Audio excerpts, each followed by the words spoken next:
તો ગુજરાતના પૂર્વ મુખ્યમંત્રી શંકરસિંહ વાઘેલા સુરતની મુલાકાતે આવ્યા હતા। આ દરમિયાન તેમણે વર્તમાન રાષ્ટ્રીય અને વૈશ્વિક પરિસ્થિતિને લઈને નિવેદન આપ્યું હતું। તેમણે જણાવ્યું કે હાલની ભારત દેશની વિદેશ નીતિ દિશાવિહીન લાગી રહી છે અને વિદેશ નીતિ કોઈ એક પક્ષની નહીં પરંતુ દેશની કાયમી નીતિ હોવી જોઈએ। તેમણે આક્ષેપ કર્યો કે ભારતીય જનતા પાર્ટીના નેતાઓની નીતિ અને રીતિના કારણે દેશની આંતરરાષ્ટ્રીય પ્રતિષ્ઠા પર અસર પડી છે અને વર્ષોથી ઈરાન સાથેના સંબંધો પણ નબળા બન્યા છે। તેમના જણાવ્યા મુજબ હાલ ભારત પર યુનાઇટેડ સ્ટેટ્સનો વધુ પ્રભાવ જોવા મળે છે। શંકરસિંહ વાઘેલાએ વધતી મોંઘવારી, તેલ અને પેટ્રોલની સંભવિત સમસ્યાઓ અંગે પણ ચિંતા વ્યક્ત કરી હતી। તેમણે જણાવ્યું કે જો સમયસર યોગ્ય નીતિ બનાવવામાં નહીં આવે તો ગૃહિણીઓના રસોડા તેમજ હોટલ રેસ્ટોરન્ટ પર પણ તેની ગંભીર અસર પડી શકે છે।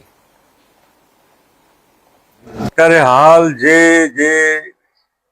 દેશ અને ઇન્ટરનેશનલ વાતાવરણ છે જેમાં ભારતનો રોલ એ દિશાવિહીન એક મૂર્ખો માણસ હોય ને જે દેશની વિદેશ નીતિ જેમાં પાર્ટી ન હોય, વિદેશ નીતિ કાયમી હોય, કોઈ પક્ષની ન હોય, પરંતુ ભારતીય જનતા પાર્ટીના આગેવાનોની તાજેતરની જે કંઈ એમની નીતિ રીતિ એનાથી ભારત દેશની આબરૂ ગઈ છે।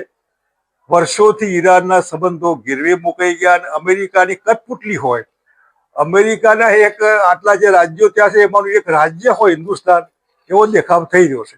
ભારતીય જનતા પાર્ટીને શરમ આવવી જોઈએ કે જે દેશના વડાપ્રધાન આવા હાવ હલકા હોય, બિલો સ્ટેન્ડર્ડ માણસ કે જેમને કોઈ પડી ન હોય પબ્લિકની કે દેશની, એ આવા ટ્રમ્પના ચરણોમાં તરિયા ચાટે એમ કહીએ તો ચાલે એ રીતનું દ્રશ્ય અત્યારે જોઈ રહ્યા છે આપણે। એના પરિણામે જે મેઇનલી ગેસ અને ઓઇલ ને પેટ્રોલમાં જે તકલીફ થવાની, મોંઘવારી કૂદકે ભૂસકે વધવાની અને દેશની આબરૂ જે ગીરો મુકાવવાની, અને બદમાશ લોકો ટ્રમ્પ અને નેતન્યાહુ જેવા જેમના કનેક્શન એપ્સ્ટાઇન ફાઇલમાં, નાની બાળકીઓના ઔન શોષણમાં, રૂપારી છોકરીઓની લાહીમાં દેશની આબરૂ ગીરો મૂકવાવાળી ભારતીય જનતા પાર્ટી, જેના હાથમાં 2014થી શાસન છે દિલ્હીનું, એ પણ ખતમ થવા આવ્યું એવું અત્યારે જોઈ રહ્યું છે। દેશની આબરૂ નીચે ગઈ છે, એના પરિણામે બીજેપીની આબરૂ નીચે ગઈ છે, વડાપ્રધાનનો ગ્રાફ ડાઉન થયો છે। એની સામે જેટલી નિંદા કરીએ એટલી ઓછી છે। આગામી દિવસોમાં સરકાર જો ગેસ અને પેટ્રોલનો વિચાર નહીં કરે તો લોકોને હોટલો બંધ થશે, ગૃહિણીઓના ચૂલા બંધ થશે, મોંઘવારી કૂદકે ભૂસકે વધશે અને કલ્પના બહારનું દ્રશ્ય અત્યારે આપણે જોઈ રહ્યા છે। એ સરકારને કોઈ પડી નથી, એની કોઈ દિશા નથી, કોઈ નીતિ પણ નથી।